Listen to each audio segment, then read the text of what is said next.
Mais je ne peux même pas dire que je suis désolée, que ce qui m'est arrivé me soit arrivé, parce que d'une certaine façon, dans le mystère de Dieu, il a tout arrangé pour le bien et ça a fait de moi qui je suis aujourd'hui. Ce soir, la parole que je veux vous amener est intitulée « Nous pouvons le faire ». Disons cela haut et fort, nous pouvons le faire. Très bien, Matthieu 11, verset 12. Merci Père pour la parole. Je prie que tu sois avec ma bouche et avec leurs oreilles au nom de Jésus. Amen. Mais depuis les jours de Jean-Baptiste jusqu'à maintenant, le royaume des cieux est pris par violence et les violents le ravissent par la force comme un prix précieux. Une part du royaume des cieux est cherchée avec un zèle ardent et de l'effort intense. Un zèle ardent et de l'effort intense. Il n'y a rien de passif dans cette déclaration. Le royaume de Dieu est pris par violence et les hommes violents et les femmes violentes le ravissent par la force. Dans la langue grecque, le mot violent apparaît 2 fois, mais il vient de 2 mots grecs différents. Le premier, le royaume de Dieu est pris par violence, veut dire est attaqué. Combien de vous ont remarqué que le royaume de Dieu subit de grandes attaques de nos jours? Je veux dire, ça m'épate juste au cours de ma vie. Le mouvement que j'ai vu, vraiment même juste dans ces 10 ou 15 dernières années, combien de personnes essaient juste d'enlever Dieu de tout, et c'est si triste. Et vous savez, les gens qui ne croient pas en Dieu ne changeront rien du tout. Alors si quelque chose doit changer, ça doit être nous. Nous allons devoir nous lever et faire connaître son nom partout dans le monde aujourd'hui. Allez, donnez gloire à Dieu. Et je suis sérieuse quand je le dis. Comment pensez-vous que ça changera notre monde si chaque personne qui dit être chrétienne sortait dans son secteur de la société et agissait comme un chrétien? Ceci va plus loin que de juste aller à l'église et de penser que nous avons accompli notre devoir parce que nous y sommes allés. Ou nous avons lu le psaume 23. Nous devons être violents. Et le deuxième mot violent ici veut dire l'énergétique, le confiant, le courageux, l'audacieux et le brave. Mais laissez-moi vous poser une question plutôt sérieuse. Êtes-vous prêts? Avez-vous même pensé à cela? Êtes-vous prêt à vraiment tenir bon et à vivre ce que vous dites que vous croyez si les temps deviennent plus difficiles?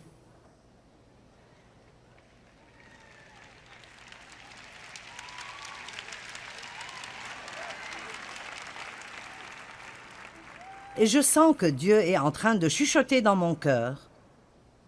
Tu dois commencer à préparer les gens.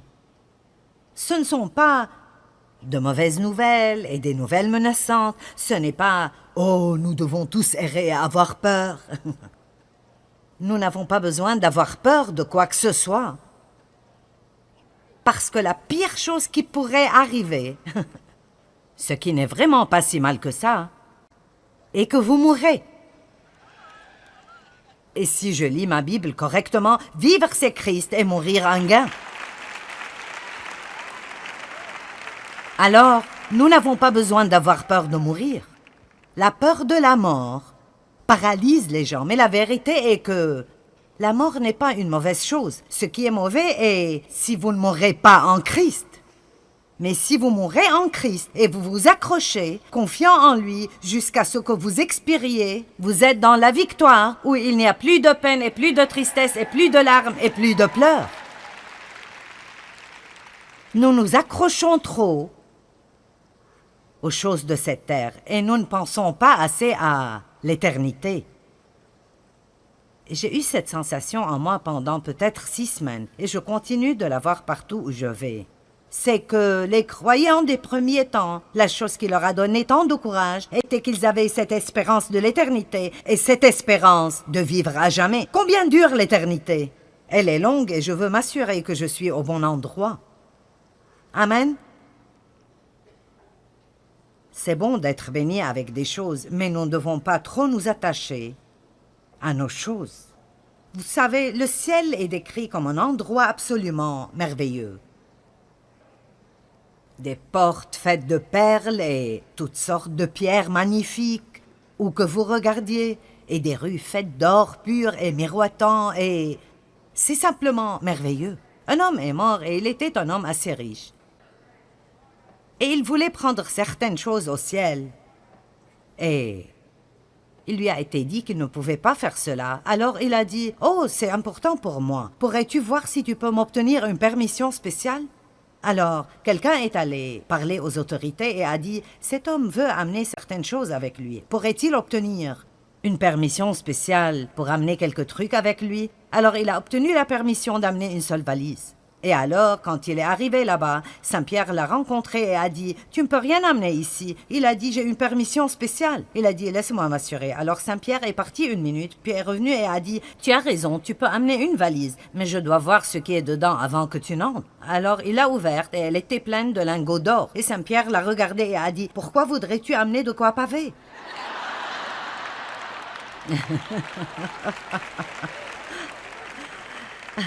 Allons, ce que nous adorons ici, nous allons marcher dessus là-bas. Amen. Je pense que nous allons avoir besoin d'être courageux et vous devez être prêts à prendre position si vous êtes les seuls que vous connaissez qui sont prêts à prendre position. Nous devrons peut-être être prêts à perdre des amis. Ou bien être prêts à perdre votre travail parce que vous refusez de compromettre votre intégrité et vos normes morales pour garder ce travail. Allez. Et je suppose que je veux juste penser, sommes-nous prêts? Sommes-nous préparés? Et je pense que ceux de nous qui sont appelés à enseigner dans le corps de Christ doivent s'assurer que nous prêchons un message encourageant et édifiant et merveilleux qui remplit les gens d'espérance. Mon nouveau livre qui sort le printemps se rapporte à l'espérance. Continuez à espérer, j'aime beaucoup l'espérance. Je crois que nous devons tous avoir l'espérance, mais je ne veux pas que vous ne soyez pas préparés. Je veux savoir si vous n'êtes pas seulement préparés à aller au ciel, mais si vous êtes prêts à tenir ferme et à vraiment prendre position pour Christ et à ne pas seulement dire « Levez-vous pour Christ ». Mais sommes-nous prêts à le faire dans la société où ça comptera vraiment? Amen. C'est bien que vous soyez semi-enthousiasmés, mais je veux plus d'enthousiasme. Je ne sais pas pour vous, mais j'ai vécu trop d'années de ma vie dans la peur. La peur de ce que les gens pensent, de ce qu'ils diraient, de ce qu'ils feraient, de s'ils m'abandonneraient, me rejetteraient, de si je ne suis pas invité à la fête, de si personne ne déjeune avec moi. Et vous savez quoi? Je refuse de vivre dans la peur plus longtemps. Parce que vous savez ce que j'ai découvert? S'il n'y a que moi et Jésus, je peux le faire. Et vous aussi.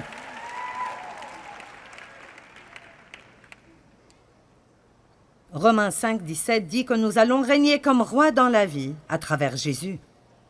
Est-ce que vous régnez sur vos circonstances ou est-ce qu'elles règnent sur vous? Et régner sur elles ne veut pas dire que vous avez ce super pouvoir de faire pfft et tous vos problèmes disparaissent. Régner dans la vie à travers Christ veut dire que quoi qu'il arrive, vous savez toujours qui vous êtes en Christ. Vous croyez toujours qu'il vous aime, vous avez toujours la paix et vous portez toujours du bon fruit et vous aidez d'autres personnes. Amen. Luc 10, 19 est un de mes versets préférés. Regardons-le.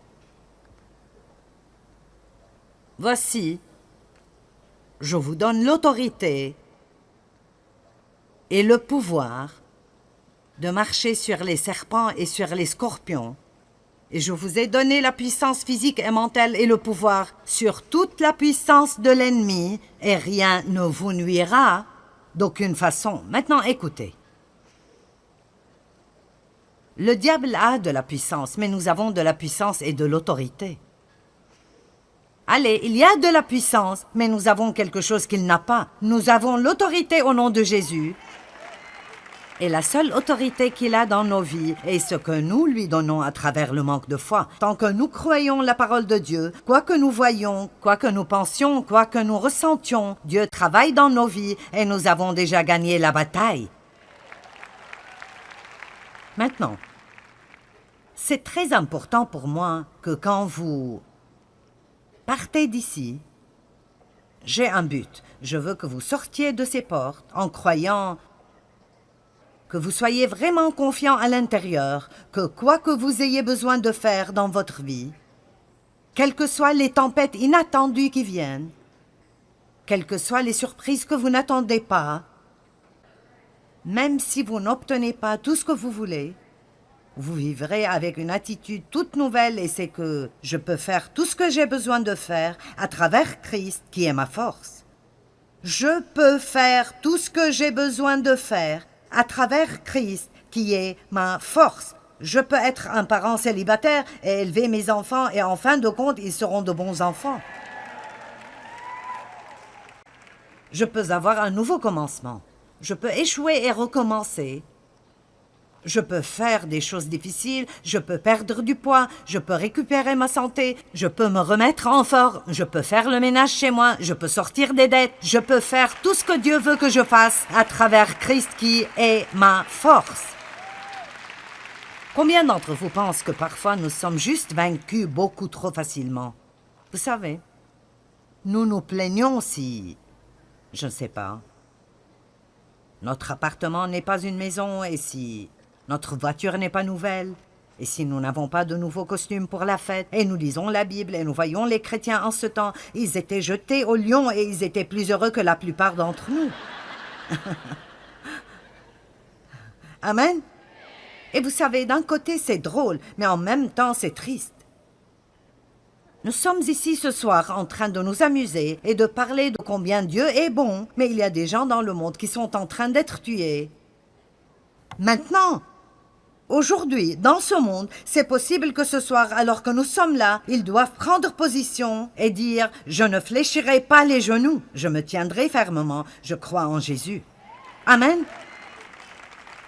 Et vous ne devez pas avoir peur de cela, parce que tout ce dont nous devons faire, Dieu nous donnera la grâce de le faire. J'ai entendu une histoire une fois à propos de deux hommes qui allaient être brûlés au bûcher le jour suivant. Et l'un d'eux était un vieil homme qui était très proche de Dieu. C'est étonnant combien la peur disparaît dans votre vue, plus vous avez de l'expérience avec Dieu. Et l'autre était un croyant plus jeune. Et ils aimaient Dieu, mais cet homme plus âgé avait beaucoup d'expérience avec la fidélité de Dieu. Quand vous êtes plus jeune, souvent dans la foi, vous voulez tout ressentir pour le croire.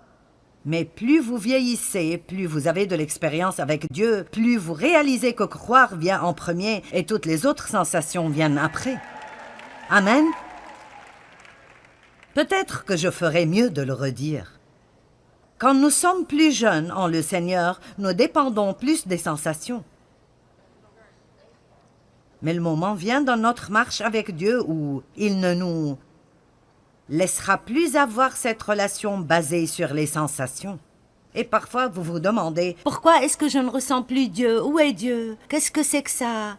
Eh bien, c'est le moment de grandir et de croire ce que la parole dit, que nous le ressentions ou pas. Et alors, plus vous grandissez en Dieu, plus vous réalisez que croire vient toujours en premier, et puis tout le reste vient après cela. Qu'il te soit donné d'après la mesure de ta foi, dit la parole de Dieu.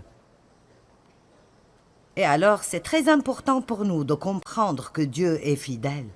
Alors cet homme plus vieux était juste calme. Il savait qu'ils allaient être brûlés au bûcher le jour suivant, mais l'homme plus jeune était affolé. Qu'est-ce que nous allons faire? J'ai juste peur. Je ne sais pas si je peux le faire. Je ne sais pas si je peux. Je ne sais pas si je peux le faire. Je ne sens pas que je peux le faire. Et l'homme plus vieux a dit, « Fiston, Dieu sera avec toi. » Oh, je ne sais pas, je ne sais pas. Et puis, il a gratté une allumette et il s'est brûlé le doigt. Il a dit « Oh, si ceci fait aussi mal, alors je ne sais pas comment j'irai être brûlé au bûcher demain. » Et l'homme a dit « Dieu ne t'a pas demandé de brûler ton doigt, alors il n'y avait pas de grâce. Mais s'il te demande d'aller au bûcher demain et d'être brûlé là-bas, sa grâce et sa force seront sûrement avec toi. » Amen.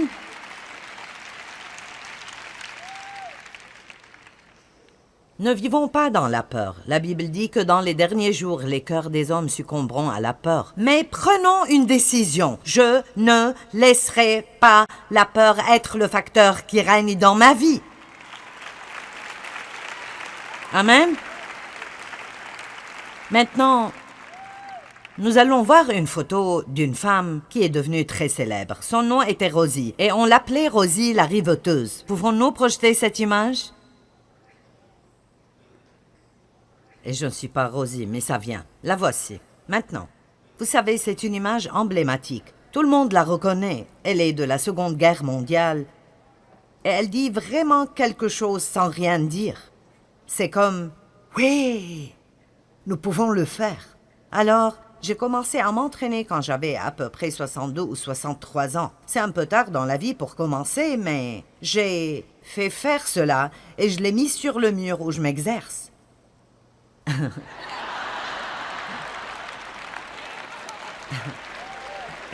Et nous avons ces petites choses partout ce week-end parce que je veux que vous croyiez tous que vous pouvez le faire. Donc voici certaines des images que nous avons prises ce week-end de certains d'entre vous. Vous chercherez pour voir si vous vous trouverez là-dedans. Rosie la riveteuse était l'image emblématique qui a été utilisée pour recruter des femmes dans l'industrie des munitions pendant la Seconde Guerre mondiale. Et j'ai fait assez de recherches sur cela parce que c'était vraiment un temps magnifique. Il y a eu d'autres images comme celle-là, mais celle-ci est devenue la plus célèbre. Un riveteur était une personne qui opérait la machine à riveter, et c'était un travail qui serait absolument sans précédent pour une femme à cette époque. Au moment où la Deuxième Guerre mondiale est terminée, et je vous donnerai juste des chiffres ronds ici, nous avons produit près de 300 000 avions, 103 000 chars d'assaut et canons automoteurs, 372 000 pièces d'artillerie, 47 millions de tonnes de munitions pour l'artillerie, 87 000 bateaux de guerre, 44 millions de balles pour armes de petit calibre, des munitions. Time Magazine a appelé la production un miracle et elle ne serait pas arrivée sans les femmes. La plupart des hommes étaient au front et les femmes n'avaient pas d'autre choix que de se lever et de faire quelque chose qu'elles n'avaient jamais fait auparavant, quelque chose qu'elles ne savaient pas faire, quelque chose que personne ne pouvait croire qu'elles pouvaient le faire, mais ensemble, elles l'ont fait et c'est comme ça que cette affiche est apparue. Nous pouvons le faire. Amen. Mon message pour vous ce soir est que nous pouvons le faire. Mais c'est un peu différent que vous le pensez, oui. Si nous nous unissons, nous pouvons faire des choses extraordinaires. Mais je veux vous donner un nouveau nous. Votre nous et mon nous est le Père, le Fils, le Saint-Esprit et moi. Tout le monde dit mon nous est le Père, le Fils, le Saint-Esprit et moi. Nous devons réaliser que nous avons toujours une équipe avec nous, Dieu le Père, Jésus le Fils, le Saint-Esprit et tous les anges dont la Bible nous dit qu'ils sont avec nous tout le temps pour nous protéger et nous éloigner du mal. Nous faisons partie d'un grand groupe. Et donc, nous n'avons pas besoin de vivre dans la peur. Il vous confiera à ses anges pour qu'ils vous protègent et vous défendent dans toutes vos manières d'obéissance et de service. Vous savez, ma mère vivait dans la peur de mon père. Si vous avez entendu mon histoire, vous savez que j'ai été abusée sexuellement par mon père et... Je veux dire, il était très méchant et il l'a maltraitée. Il l'a frappée régulièrement. Il a pratiquement détruit la vie de mon frère. Et ma mère savait ce qu'il me faisait et elle ne faisait rien à ce propos. Et ça m'étonne toujours qu'elle ne faisait rien du tout. Ça m'étonne qu'elle ait pu ne rien faire. Mais vous savez pourquoi elle ne faisait rien? Elle avait peur de ne pas pouvoir s'occuper d'elle-même si elle ne l'avait pas. Et pour moi, c'était une des choses les plus tristes. Et je ne pense pas qu'il y ait quelque chose qui m'exaspère autant que les gens qui donnent des excuses à propos de ce qu'elles ne peuvent pas faire. Et c'est en partie la raison pour laquelle je suis comme je suis et pour laquelle je m'emporte un peu tout le temps. Mais écoutez, vous pouvez faire tout ce que vous devez faire à travers Christ qui vous fortifie. Vous dites, eh bien, peut-être que ta mère n'était pas chrétienne. Ce qui est intéressant est que ma mère était une croyante, mais elle était une croyante qui ne croyait pas. Et je pense que nous avons des millions de personnes comme ça. Elles s'assoient à l'église, elles croient que Jésus est mort pour leurs péchés, Mais ils ne croient pas vraiment qu'ils sont en Christ et ils ne croient pas vraiment qu'ils sont plus que conquérants, que la puissance du Saint-Esprit est avec eux et alors ils ne font rien et ils laissent le diable et les gens leur marcher dessus quand ils devraient se lever et dire « Dieu, je veux que tu me diriges et que tu me guides et je ferai ce que tu veux que je fasse. Je me moque de combien ça coûtera. »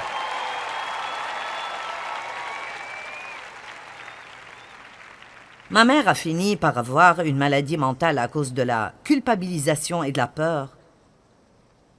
Et elle est allée au ciel avec Jésus l'année passée, mais elle a vraiment eu une vie misérable. Une vie terriblement misérable. Elle avait peur de ne pas pouvoir vivre sans cet homme qui était abusif et méchant et odieux. Et Dieu merci, il a été sauvé avant de mourir, alors il est devenu un peu plus doux. Mais ce que je veux dire est qu'elle pensait qu'elle ne pouvait pas vivre sans quelqu'un qui la rendait misérable. Laissez-moi vous dire quelque chose. Les dames, vous devez dépasser la peur de l'homme. Votre vie ne doit pas être manipulée ou contrôlée par ce que quelqu'un fera ou ne fera pas, ou ce qu'il pensera ou dira. Nous laissons trop de ces choses contrôler et diriger notre destinée, et c'est indu de faire cela. Et j'appelle les gens qui diront « Je commencerai à suivre la direction du Saint-Esprit. » Je me moque de si je n'ai aucun ami dans ce monde entier, ou si personne au monde n'est d'accord avec moi. Je veux être ce que Dieu veut que je sois et faire ce qu'il veut que je fasse.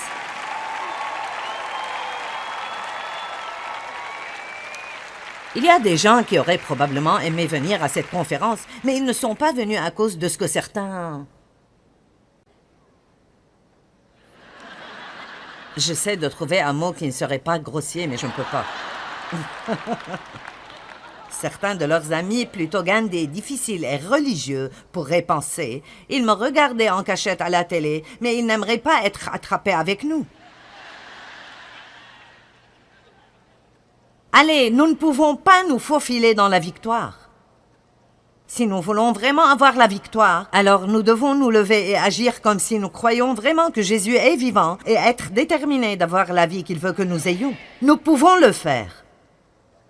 Nous pouvons faire tout ce que nous avons besoin de faire. Ces femmes dans la Deuxième Guerre mondiale, c'était en temps de guerre.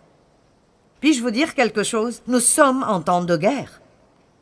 Nous sommes en guerre maintenant. Nous sommes en guerre contre le diable. Nous avons la guerre contre nos pensées. Nous avons la guerre contre nos émotions. Il y a la guerre contre nos enfants.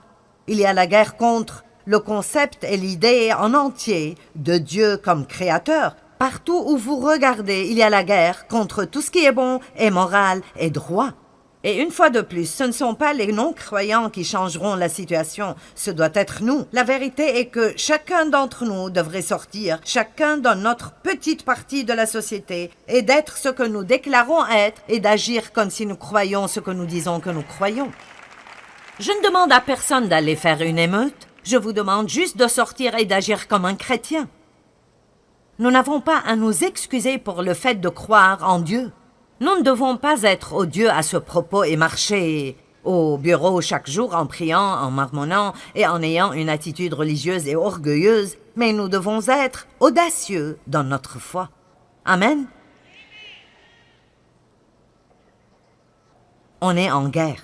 Les armes de notre guerre ne sont pas charnelles, mais elles sont puissantes pour la destruction des forteresses. Nous sommes dans une guerre morale aujourd'hui. Laissez-moi vous poser une question. Où sont les Daniel, les Shadrach, les Meshach et les Abednego? Où sont les Esther et les Ruth et les gens comme ça? Où sont les Joseph qui iraient en prison plutôt que de compromettre leur moralité? Daniel qui est allé dans la fosse aux lions plutôt que de se prosterner devant un roi méchant, Shadrach, Meshach et Abednego, qui sont allés dans la fournaise de feu, et ils ne sentaient même pas comme de la fumée. Vous voyez, nous avons peur de passer par des choses, mais la vérité est que les choses par lesquelles nous passons nous rendent plus forts. C'est vrai, elles nous rendent plus forts. C'est pour cela que je ne peux plus dire « Oh, si seulement je n'avais pas subi l'abus de mon père !» Et ça paraît fou pour quelqu'un qui n'a peut-être pas encore eu cette expérience avec Dieu, mais quand j'ai commencé, si seulement je n'avais pas été abusée, eh bien, si j'avais juste eu de meilleurs parents, alors j'aurais pu faire quelque chose. Et j'ai finalement été fatiguée de faire cela, et j'ai regardé la parole de Dieu, et j'ai découvert que je pouvais avoir une bonne vie quand même. Mais même alors, pendant des années, c'était comme, eh bien, si seulement je n'avais pas subi d'abus. Vous savez, s'il n'y avait juste pas ce point difficile là dans ma vie, et un jour je disais à quelqu'un, si seulement je n'avais pas subi d'abus, et c'était presque comme si je ne pouvais plus le dire. Ce n'était plus juste du tout. Et j'ai arrêté et j'ai pensé, tu sais quoi? Ça paraît fou, je sais, mais je ne peux même pas dire que je suis désolée, que ce qui m'est arrivé me soit arrivé, parce que d'une certaine façon, dans le mystère de Dieu, il a tout arrangé pour le bien, et ça a fait de moi qui je suis aujourd'hui. Dieu fait concourir toutes choses au bien. Cette chose n'était pas bonne, elle ne venait pas de Dieu, mais il l'a faite concourir avec les autres choses. Et maintenant, je dis ce que Satan a utilisé pour le mal, Dieu l'a utilisé pour le bien. Et je veux vous dire que la même chose est vraie dans vos vies. Ce que Satan vous a pris, il devra vous le rendre cette fois. La chose qu'il vous a faite, vous allez vous retourner et faire du bien à cause d'elle. Amen. Nous pouvons le faire.